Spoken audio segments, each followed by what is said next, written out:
You are listening to the Canned Air podcast. Yes, at podcast providers near you and far away. After all, it is the internet, so physical distance is of no consequence. Just listen and join us next week for another Canned Air podcast. I know the shadow will. As will the brain. Yes.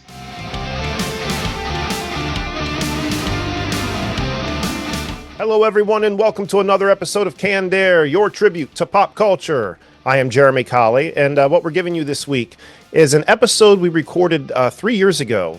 3 years ago today, to be exact. The day I'm recording this introduction on February 2nd, 2022, we welcomed an actor and comedian who is the voice of Toucan Sam from Fruit Loops, Dizzy Devil from Tiny Toons, Mr. Big from Zootopia, Egon Spengler from the Real Ghostbusters cartoon, just to name a few. That is a long list of credits he has. But the two he's probably best known for would be, one, his work on Futurama, voicing Kif Kroker, Clamps, Donbot, Hedonismbot, Morbo, and Lrrr from Omicron Persei 8, or his work as Brain from Pinky and the Brain from the Animaniacs, and the Animaniacs in Concert, which a few years back I had the privilege of getting to see, got to meet Maurice in person. Was a great time. Their website, animaniacsinconcert.com, or just Google it, find their tour dates, because it was a great show. I highly recommend it. But we welcome actor and comedian Maurice LaMarche today. And my God, what an honor it was to sit down and talk with him for an hour, you know, telling us about how he got his starts, stories about touring with Rodney Dangerfield that are just great stories. I was at the edge of my seat for those. What else? Getting some of his first voice roles, his voice first blending with Rob Paulsen's long before Pinky and the Brain came along. So many great stories in this episode. You're going to love it. But I got to remind you guys before I cut you over to it, don't forget to follow us on our socials listed here above and our website right here. And I'll go more into that at the end. And at the very end of the episode, stick around, because I took a few videos from the Animaniacs in Concert, one of which Maurice was singing. So I'll cut that in at the end so you guys can see what that looks like and maybe see if you want to go check out the concert. So without any further ado, here's our conversation with Maurice LaMarche.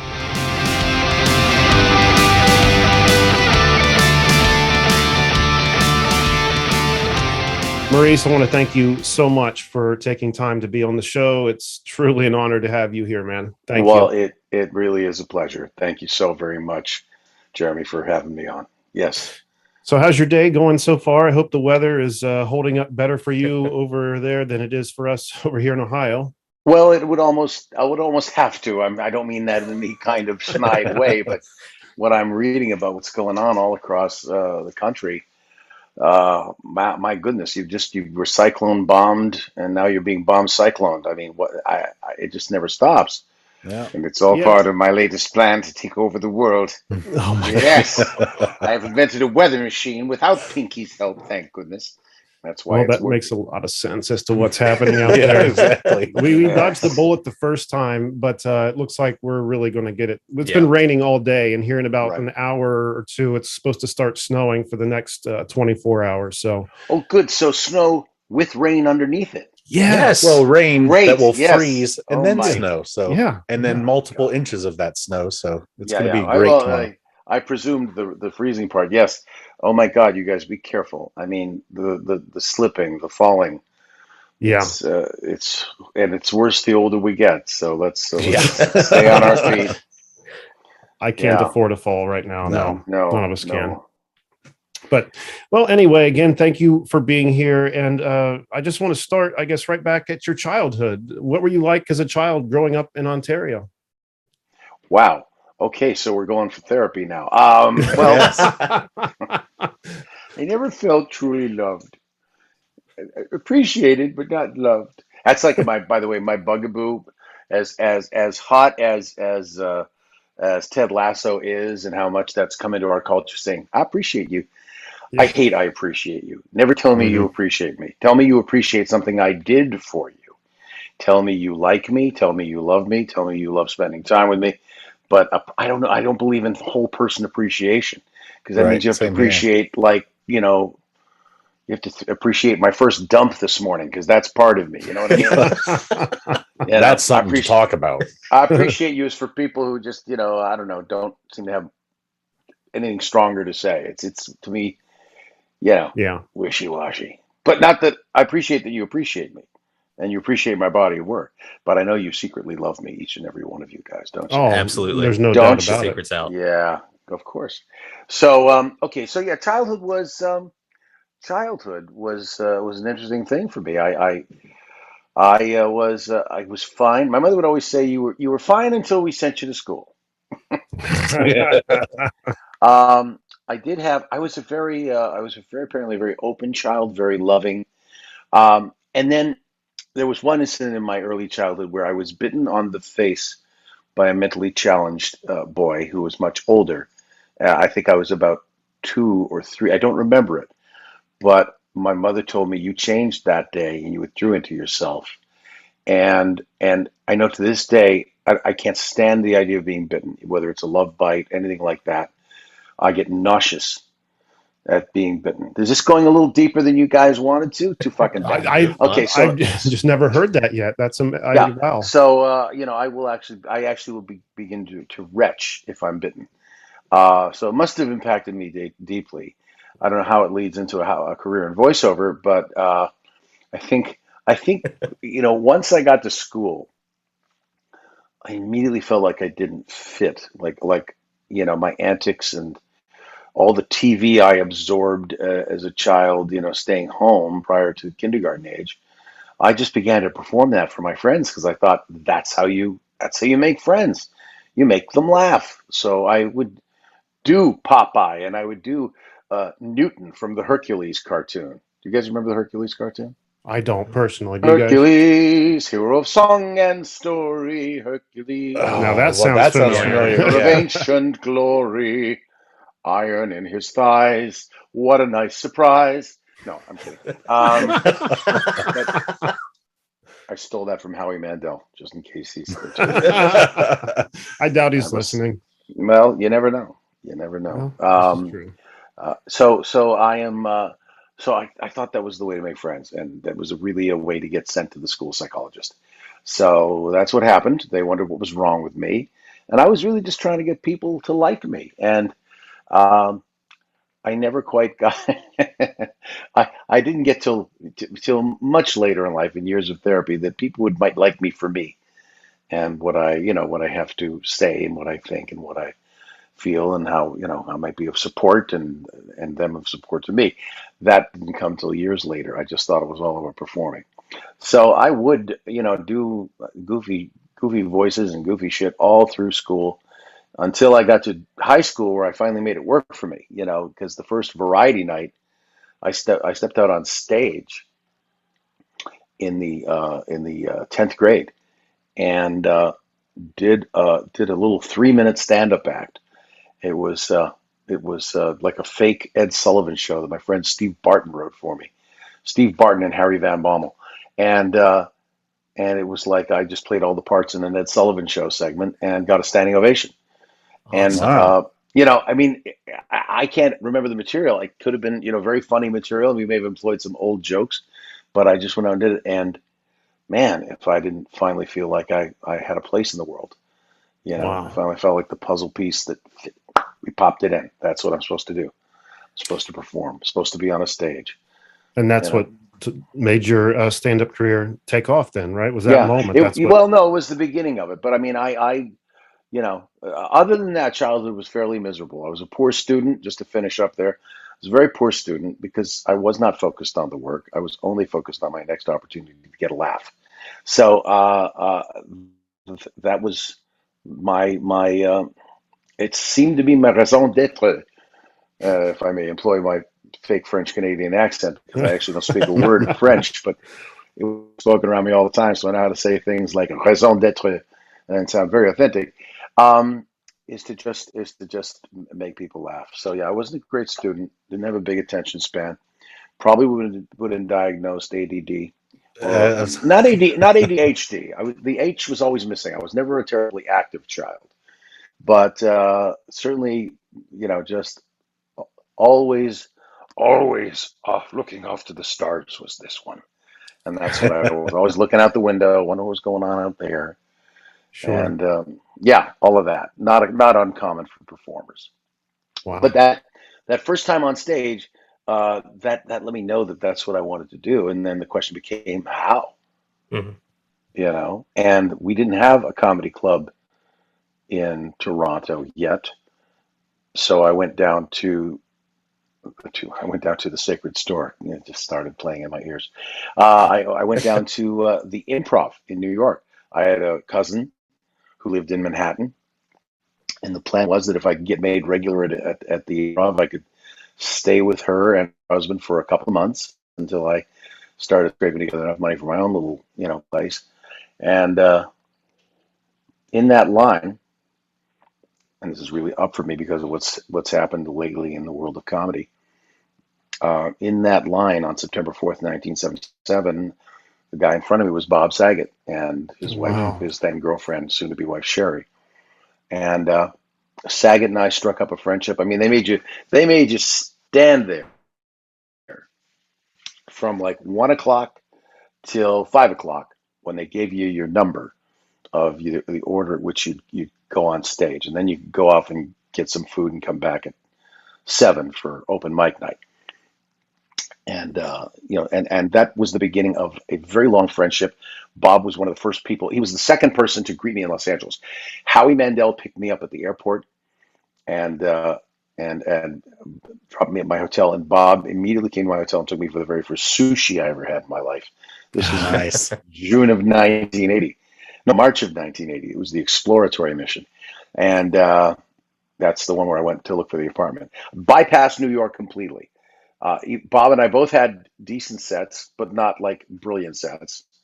And so he and Sherry gave me a ride back to my hotel. And, we were like, we're going to keep at it, right, man? Yeah, right. Okay.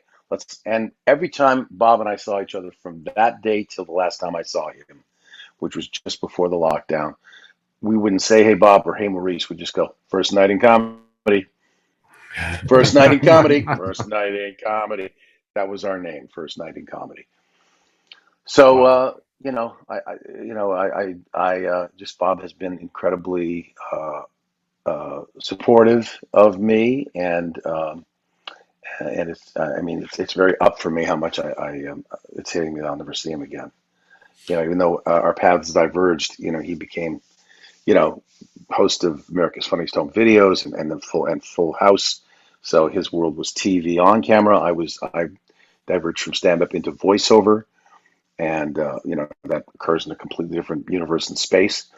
And so we'd only bump into each other at restaurants and stuff like that. So, but it was always warm. It was always great. Man, good guy. I'm so sorry about for your loss. How Thanks, horrible. man. Thank you.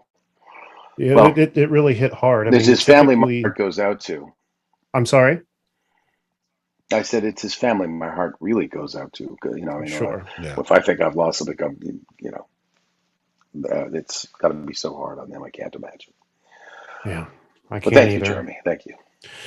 So, touching on your stand-up here, where then did you touring with Rodney Dangerfield? How did that come to be? How did that even happen for you? Because, man, what an experience.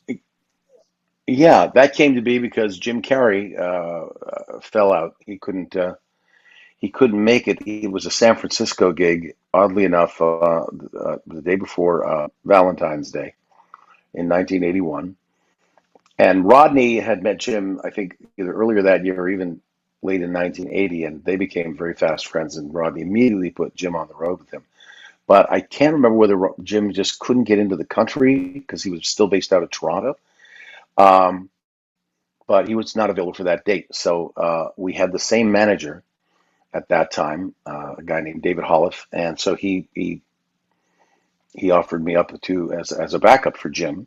And I just had to get my ass to San Francisco in 2 hours, which I did. I'd lucky to find a flight, and I played this theater in the round just outside of San Francisco with Rodney, and he really dug it.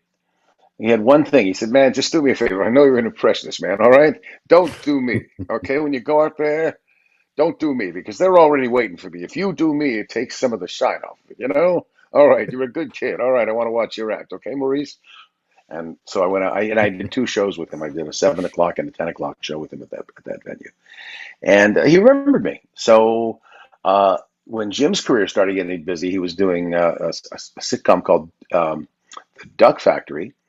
I slid into that spot and began touring with Rodney. And that was just an education, an education in craft and timing. Rodney rarely deviated from his act. And yet every night you went out there, you would swear he was making it up off the top of his head. That's how brilliant he was. That it was just, these were just funny thoughts occurring to him. Miserable, but funny thoughts. Miserable to him, funny to us. And, it was really, really great. And he was Rodney had a penchant for, he said, man, when I started, it was shit clubs, real shit clubs. He had a joke. He said, the kind of clubs I started out in, it was like Luigi's Dancing in Squingy, okay? And, it was like, he said, I don't want that for any of my guys who open for me. So I remember one night I went out, it was Latham, New York. And my name wasn't on the billboard. And the billboard was like on this Jetsons, spike that went up almost beyond the clouds. And then there was the billboard because you had to see it from the highway. Right. And he went ballistic that my name was not on the billboard. So I kept going, oh, no, it's okay. It's okay. I'm from Canada. It's all right. Just, stencil welcome on my forehead, or you just walk all over, to the theater owners. Right. And he said, no, man, it's not okay. And he ended up refusing to go on until my name was added to the marquee. Wow. And his road manager Fitz came and got me, said, take a look at this. And we went out the side door and opened up that metal door and looked out, and there was a guy, sure enough, way the hell up there on a cherry picker, risking his life. M-A-U.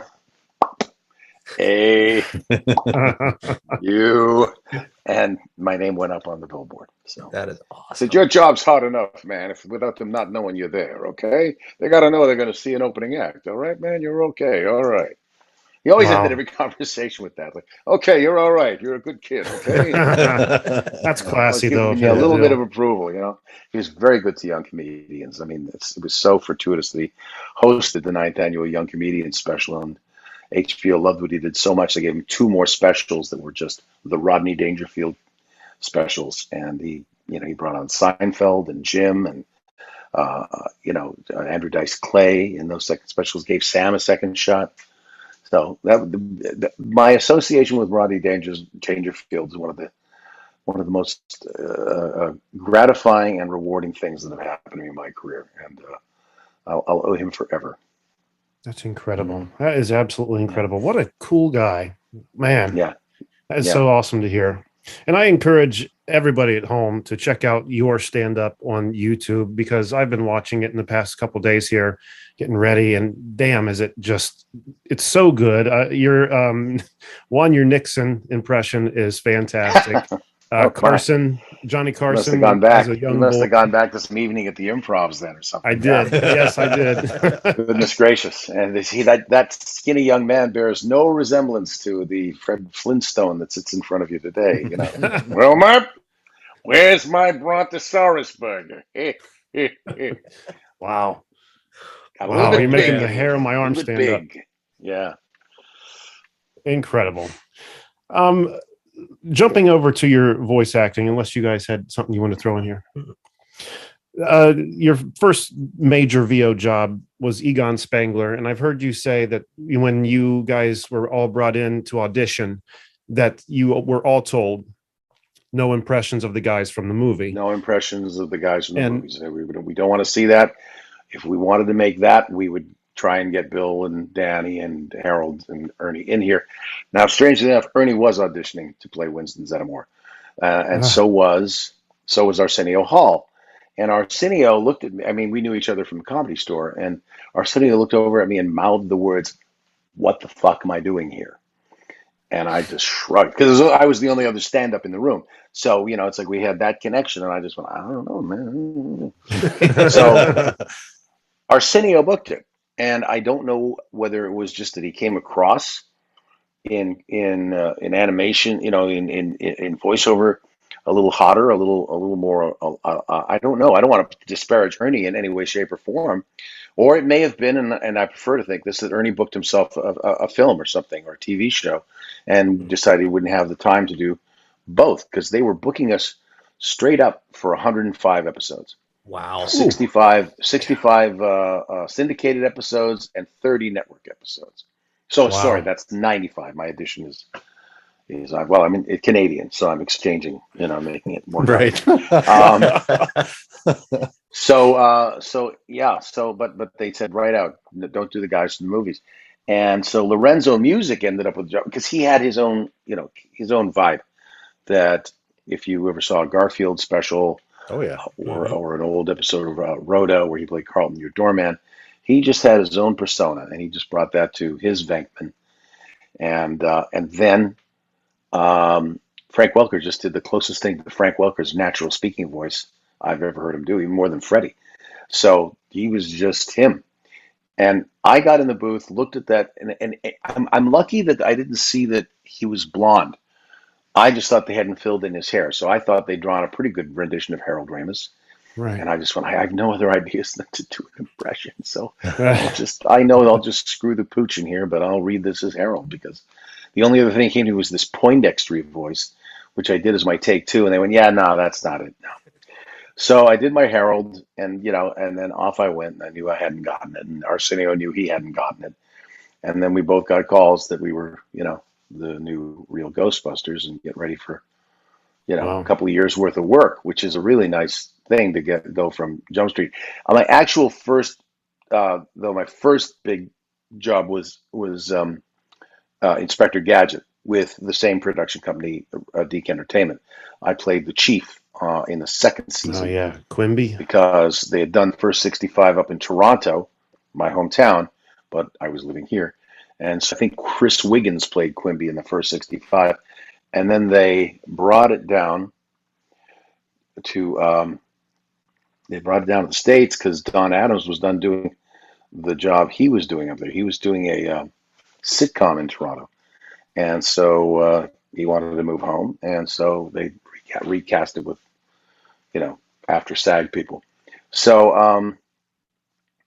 I was very, very lucky to be in on that. That was really where I cut my teeth, because, boy, working with somebody like Don Adams, who was, from my childhood, and even in my adulthood, I still think Get Smart's one of the funniest sitcoms ever created, because it was played like drama with this idiot in the middle of it.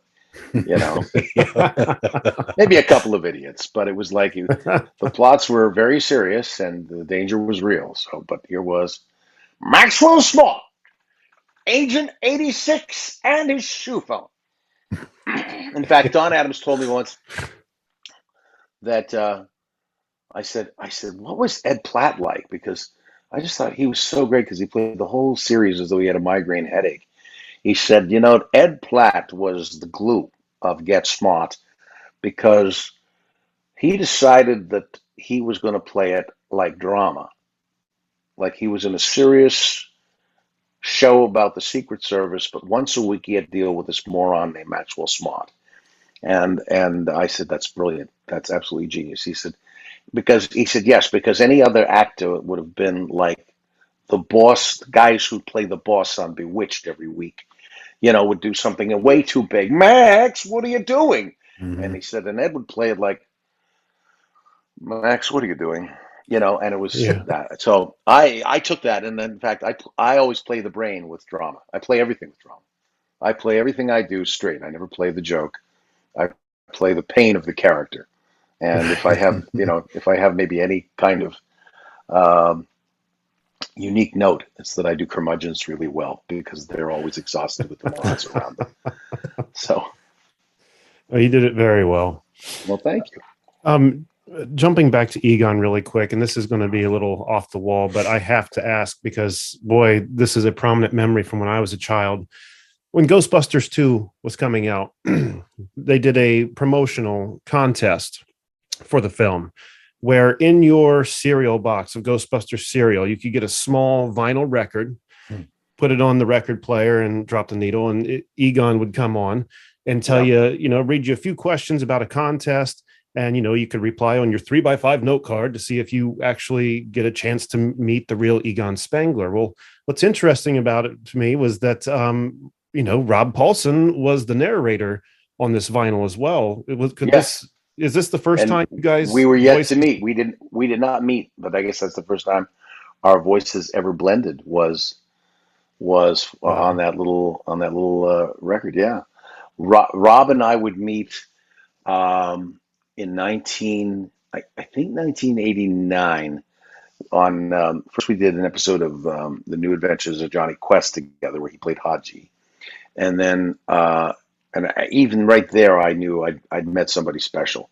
Sure. A guy who we discovered that we both knew all the words to most Monty Python sketches and could play off each other.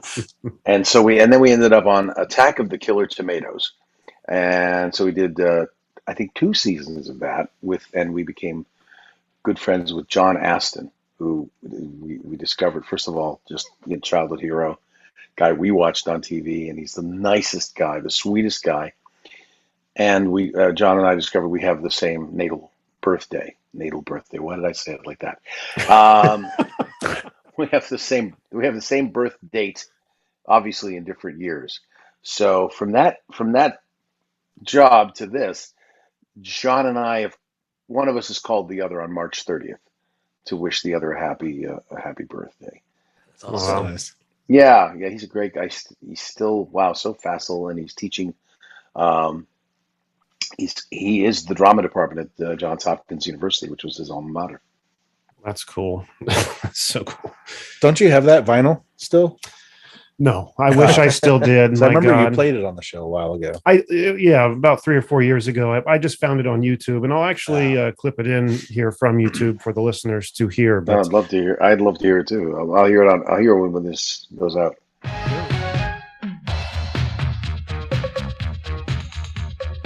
Welcome to the new Ghostbusters movie mystery. In just a moment, you'll get a chance to meet Egon Spengler, the brave, courageous hero from the Ghostbusters movies. Now, kids, answer the 3 questions that Egon will ask you later on this record, and you could be eligible to win one of the 2 grand prizes in the new Ghostbusters movie mystery sweepstakes. And right now, I take great pride in introducing Egon Spengler. Hello, Ghostbusters fans. Have you been looking out for ghosts lately? Great. Now you have a chance to be an honorary member of the Ghostbusters team. You can win a trip to Hollywood for you and your family and meet me, Dr. Egon Spengler. How lucky can you get? Haha. Well, it could be worse. You could be meeting Slimer. Now here's a tip. Clues to the mystery questions are contained in the new Ghostbusters movie. If you haven't seen it yet, make plans to go right away. It's great. You've never seen ghosts like the ones in this movie. Everyone thinks the Ghostbusters are beaten, but you know better, don't you? We're back, and we're better than ever. Especially me, the brilliant Dr. Egon Spengler, with twice the know-how and twice the particle power. Ha ha ha. Now remember, everyone, if there's something wrong in your neighborhood, who are you gonna call? Now, Egon will ask you some fun questions about the new Ghostbusters movie. Question number 1. Name the woman who works at the art museum who's Peter Venkman's girlfriend. Number 2. On what holiday does the big bust happen at the end of the movie? And question number 3, what U.S. monument do the Ghostbusters work from to save the city? Okay, is everybody ready to enter the sweepstakes? Mail a 3x5 card with your answers, your name, age, and address, including zip code and your telephone number, to the new Ghostbusters Movie Mystery Sweepstakes, P.O. Box 4029, Beverly Hills, California, 90213 4029. The more you enter, the more chances you have to win. Only 1 entry per envelope, please. See details and official rules on specially marked boxes of new Ghostbusters, Cookie Crisp, and Dinosaurs brand cereals. There are 2 versions of the record, so collect them both. See you at the movies, kids.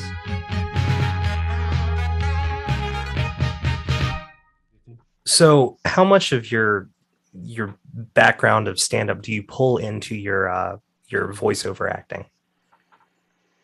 Well, it's all grist for the mill, including all the acting classes I was in. I was in acting class like every other actor in New York. I was just very lucky. I I didn't have any acting teachers who messed with me.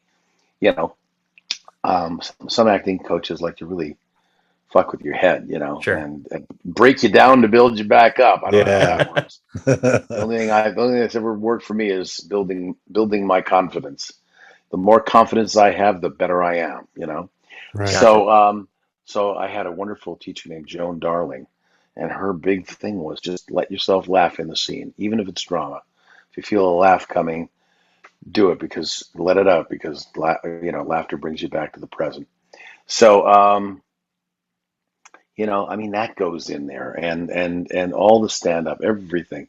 Uh, I've never taken a voiceover workshop. I just Wow. know from That's great. the tiny bit of radio that I did in Canada, which was a college radio station, and yet I wasn't a member of the college. My friend was, so just had me on the show. Every Sunday we go down and make like radio comedy. Um, and so we were. This is just all stuff. We did some wild stuff. That was the first. In fact, I was doing the show at that station. There was this standee of C-3PO and R2-D2, and the words Star Wars. And I said, "What's this?" And he's like, "I don't know. They sent it to us. Apparently it's coming out this summer. Some science fiction movie." And I was like, "Well, I can't imagine it'll be any better than 2001: A Space Odyssey. That's a real science fiction movie. I don't understand robots. This one looks like a garbage can." And I was like, and it was like a good 6 months away from dropping. They didn't use the word dropping in those days, but premiering. And so all of that just comes to bear. I just use everything. Certainly stand up. Stand up taught me things about timing, about how to work an audience, about how to hold for a laugh. And even if you're recording in a booth and you can't hear the laughs, I do keep my eye on the engineer and the voice director and maybe the producer and the writer there in the back, and I just try to crack them up, even if I only just see it. Yeah, technically their audience, so They are. Anybody within the sound of my voice is my audience. Mhm. So that's I still play to an audience. But yeah, that's really about it. All the voices I did, of course, came to bear in terms of getting cast. In fact, the first agent who did voiceover who came to see me was a woman named Nina Nissenholtz, who had just started the voiceover department at William Morris. And she came down because I was with William Morris for personal appearances, as a stand-up. And I probably did 40 voices in a 5-minute set.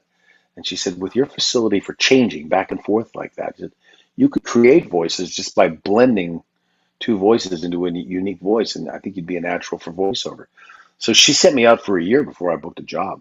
And what it was missing, I think, from at the beginning was that I was good at the voices and not quite as good at the acting. So, as I now say to anybody who asks me for advice, just remember voice acting is small V, big A. Rob says the same thing. It's almost like our pattern. But it's true. It's much more important to be a good actor in voiceover than it is to be a good voice man or woman or person anywhere. Yeah, a good voice person. We've got to touch on everything you've done in all of Matt Groening's shows. I mean, you voiced The Simpsons, voices in The Simpsons, Disenchantment, but of course, Futurama with the long list of characters you did. Could we do a roll call of a few of these characters? Would that be possible? Roll calls do not work that way. Good night. Hi, my name is Lrrr, ruler of the clan at Omicron Persei I-8, and I had nothing to do with this variant. Can I quarantine on your couch? Do you hear the difference between those two voices? Yes, They are quite absolutely different. Even though I use the same vocal tension, their attitudes are completely different. So let's see, who else? Oh, Lieutenant Kif Kroker, of course. Gentlemen, please, Jeremy, Randy, Jack, hide me. Captain Brannigan wants me to manscape him before our next mission. Ooh.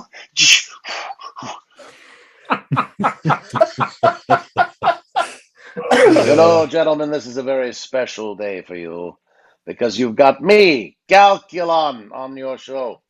And so, who's that singing your new theme song? It's Calculon, Calculon, Calculon. There, there's some free acting for you. Nice.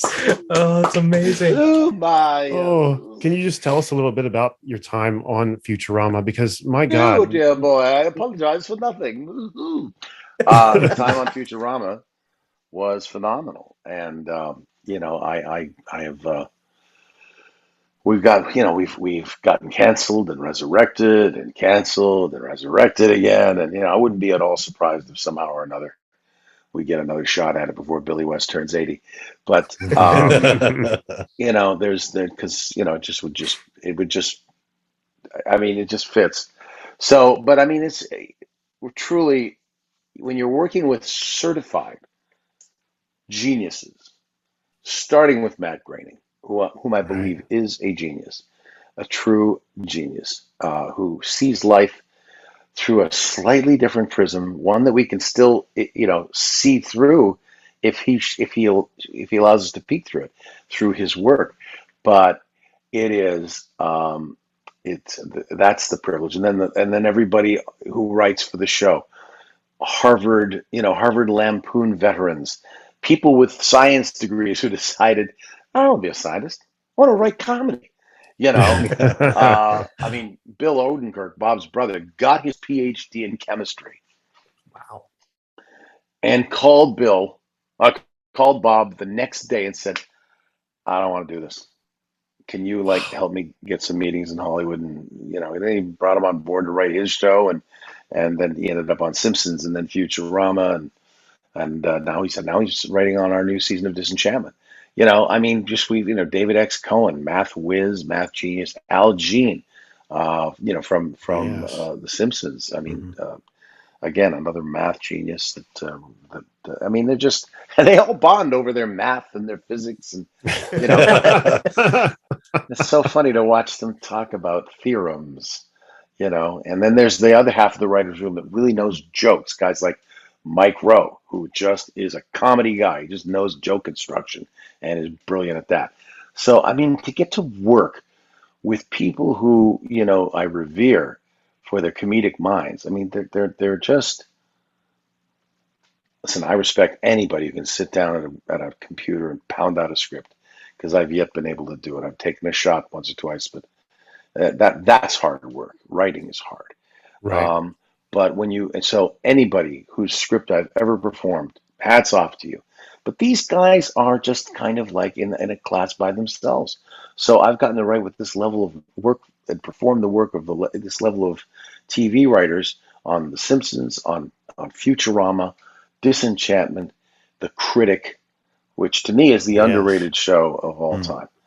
Now there's a show that I wish we could do again. It was a good show. Though Yeah. it was so good, and John Lovitz is so genius as that guy. We loved him, even though he was a little obnoxious. You couldn't help but get with Jay Sherman and Yeah. be on his side, and that's all due to John. And Mike and Al creating such a great character, and Jim Brooks, shepherding the whole thing and being at the head of that. So I've gotten to work on some really intelligently written stuff, and I count Pinky and the Brain, and Absolutely. and Captain Simeon and the Space Monkeys, another unsung show that was written by my dear departed friend Gordon Bresack. Good science fiction. We had Star Trek writers. DC Fontana contributed Wow. a couple of scripts. And so that was really a well written show. I mean, I've been on stuff that was serviceable, and I've been on stuff that's really well written, and that's the gratifying part for me is getting a great script. It's not doing the voices and pulling a bunch of voices out of my little bag of tricks. It's, God, this joke is clever. Right. Oh man, that's amazing. What a well-oiled machine. So many Yes. pistons firing.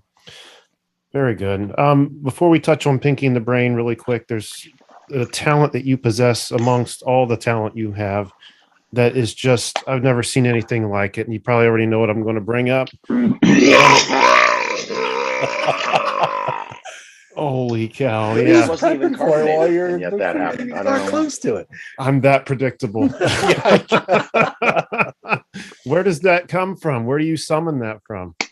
I first uh, cobbled together that sound. I won't say created because it's just anybody could do it. Um, when I was in fifth grade, I bought my first plastic vomit, and I knew it needed a sound to go with it if I was really going to pull off the gag in the middle of school. And so in the middle of class, I folded it up as tightly as I could, and I put it to my mouth, and I started doing that. And then I thought, what are you going to do? You got to make a good sound. So I thought, I'm going to turn my tongue inside out and then rasp my voice as heavy. So it's really what it is. It's like Tuvan throat singing. Oh, For yeah. the Tuvan monks who Okay. can get their voices down there. Right. I'm Yeah. So I make echo chamber. I guess you know what? There's a segment of the population that can do that thing with their tongue, and then there's people that just they stick it out and it's just flat. But I'm in that segment that can do that. Yeah. So I just do that. And then I go. Wow. It Man. hurts. So since you guys aren't paying me, that's all you're going to get from it. Okay. That's Yeah. The It sounds like graduating it hurts, scale for too. how long I hold it for. They paid me well over scale in Elf to do the buddy 15-second long burp. But yeah. Wow. Anything really quick?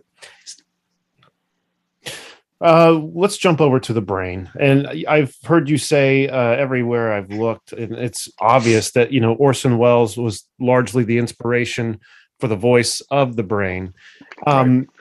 But, kind of like you were saying earlier, when bringing a character to life, you're mixing a little bit of this person and that person. Is there anything else that goes into the brain, like a pinch of this, a pinch of that, or is it just your take on Orson Welles solely? Well, Brain started out as a pure Orson Welles because when I auditioned for it, that's what the model sheet looked like, and he still does in the classic three-quarters pose. I only saw Orson Welles' face there. So I thought, oh, they've drawn me this character because they've heard me forever doing the frozen peas outtakes that were from the Findus Frozen Foods is a company still in Britain. And there's a famous outtake of Orson really kind of doing a slow burn down to complete meltdown.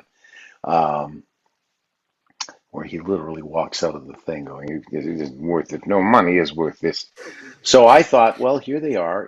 I can do the whole thing for 5 minutes. It's a 5 minute long thing. And some people have a, great Shakespeare, soliloquy prepared. My prepped piece is, we know a remote farm in Lincolnshire where Mrs. Buckley lives. Every July, peas grow there. We aren't even in the fields, you see. No, we're not. We're talking about them growing, and she's picked them. I don't understand you then. What must be over for July? When we get out of that snowy field. But I was out. We were on to a can of peas, a big dish of peas when I say July. You are? Yes, always. I'm always past that. That's about when I say July. Could you emphasize a bit in July? Why, that doesn't make any sense. Sorry. There's no known way of saying an English sentence in which you begin a sentence within and emphasize it. Get me a jury and show me how you can say in July and I'll go down on you. So anyway, that's my little audition. So that's where Brain came from. That's what I learned. I didn't memorize the cuckoo clock's bit, the cuckoo clock monologue from the Third Man. No, I've got that in my quiver. So anyway, I saw that. I did Wells. They liked it. And then about episode 3, Andre Romano said, it's too flat. It's all low. There's no high for it to go to. You got to figure out a way to put some highs in there. It's not going to be interesting to listen to. So I thought Vincent Price. So I figured in just a little Vincent Price. There it is. Without the little which I do use for Oddball in Disenchantment. Oddball is a pure Vincent Price impression. With just a bit of Kif's put upon this and sighing, etc. But so I just mixed in as Niles Crane would say, a soupçon of Vincent Price for the high end of Brain, and that became Brain. But he's still, like, I would say, 70% Orson Welles. Sure. People hear Peter Lorre in there, and I don't hear it at all, and I'm not aware of doing it. First of all, Peter Lorre is an accented voice, and I don't do Brain with anything but a sort of mid-Atlantic Wisconsin accent. If you could Right. put Wisconsin in the middle of the Atlantic. Yeah.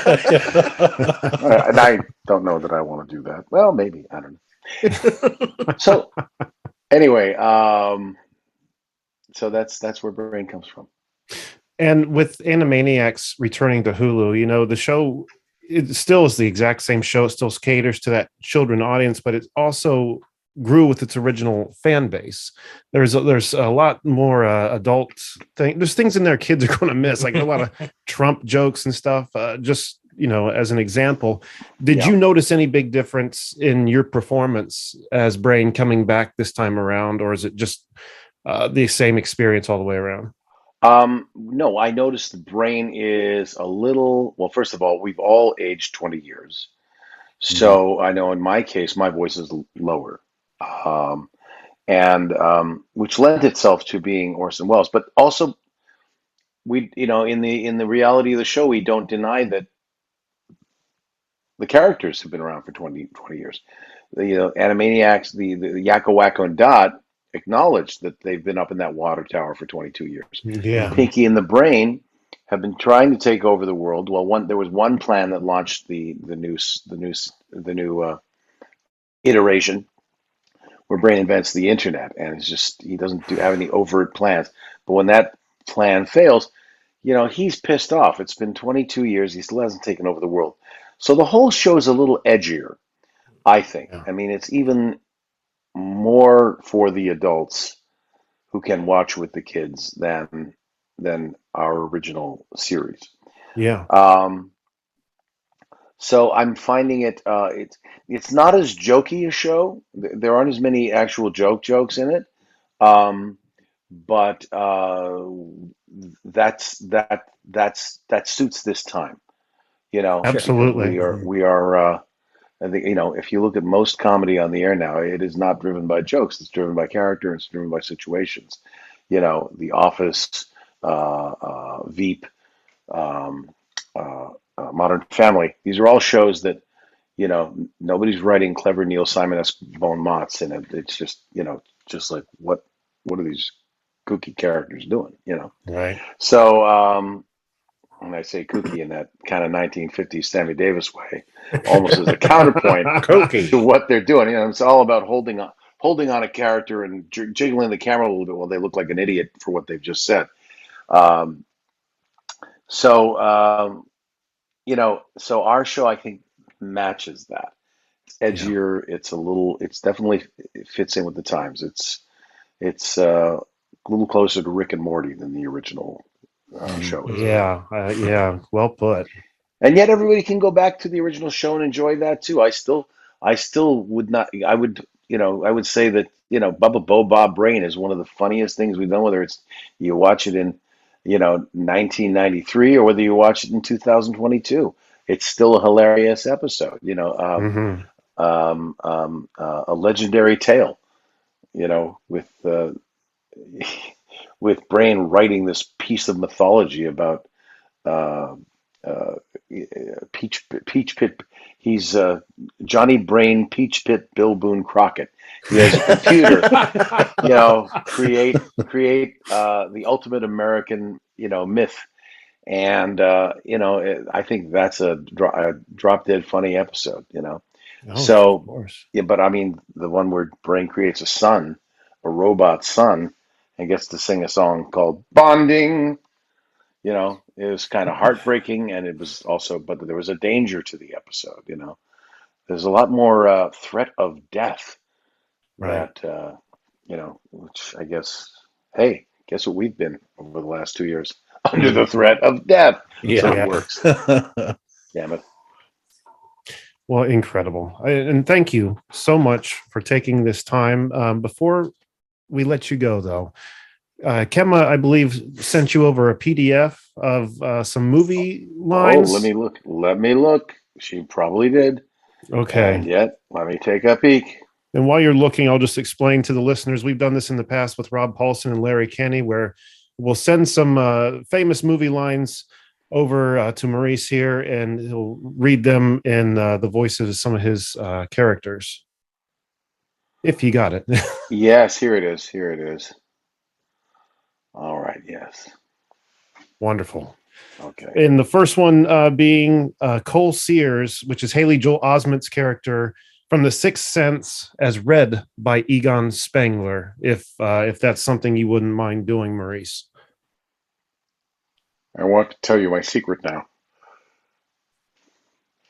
I see dead people walking around like regular people and not like Slimer. They don't see each other. They only see what they want to see. They don't know they're dead. But I see them all the time. They're everywhere.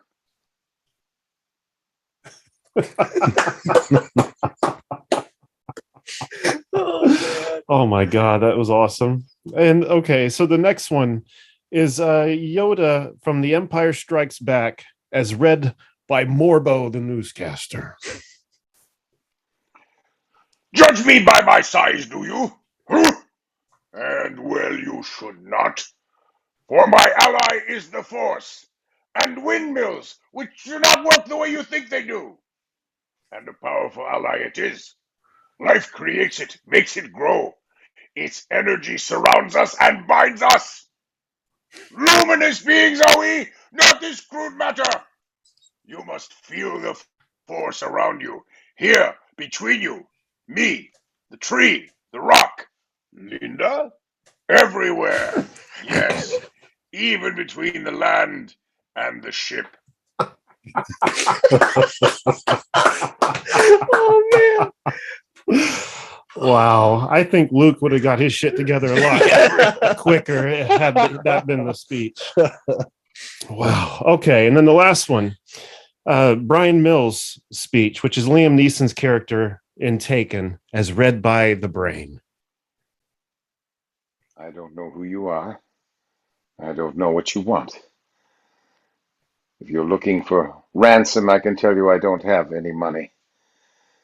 But I will soon have some after I build an infundibulator, which will cause all human beings to be magnetized to the earth and then stuck in place until they give me what I want. Yes, money enough to build another infundibulator. Sorry, let me go back and start again. If you're looking for ransom, I can tell you I don't have money.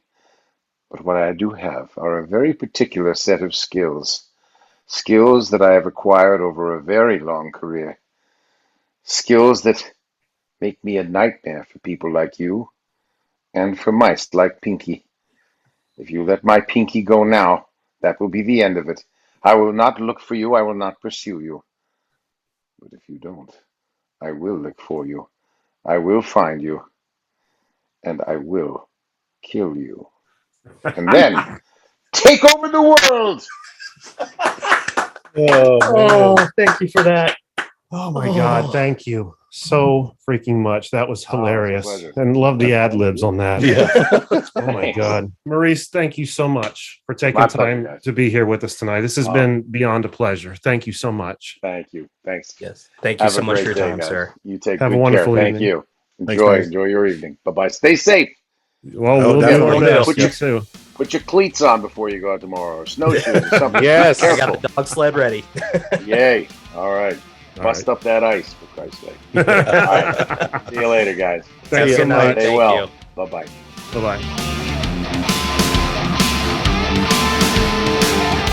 All right, everyone. And once again, that was our conversation with Maurice LaMarche. We want to thank him so much for being on the show. We'd love to get him back. It's been a while since he's been here. Maybe we could sit down and talk again. Something we need to look into. But once again, big thanks to Maurice. You can follow him on Instagram at Maurice_LaMarche. And once again, check out the Animaniacs in concert. Highly recommend you guys going to see it if it's in your neck of the woods. And once again, don't forget to find us on all of our socials and the website right here on the screen. On the website, cannedairpodcast.com. A few ways you can support us. One, there's a merch tab. Get you t-shirts, hoodies, stickers, mugs, all that kind of stuff with our logo on it. And there are designs on there made by Joshua Bellis that are Canned Air pop culture inspired designs. So there's like a Star Wars themed Canned Air shirt, a Simpsons themed Canned Air shirt, Ninja Turtles themed, and it just keeps going. So check those out. And if merchandise isn't your bag, find us on patreon.com/CannedAirPod, where for $5 a month gets you access to a 4+ year growing catalog of content. There is so much on there. It's great content, at least I think so, and totally worth $5 a month. So, in my opinion.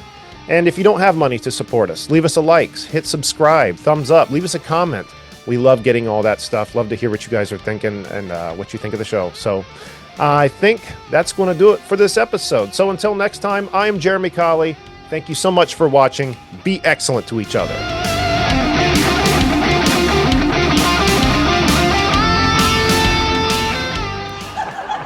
Now, Pinky, our future awaits. Tomorrow belongs to us. Why, Brain? What are we going to do tomorrow? How long have we known each other? Take over the world.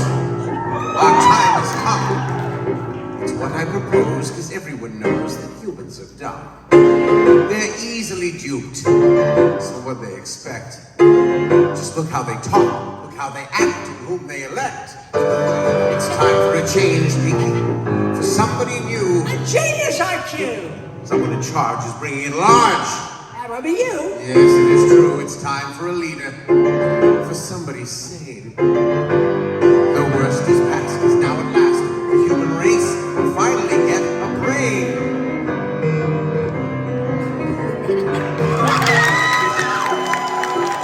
When I take over the world, here's how it will be. Jobs will increase, crime will go down, and cheese will be free. Bipartisan teamwork.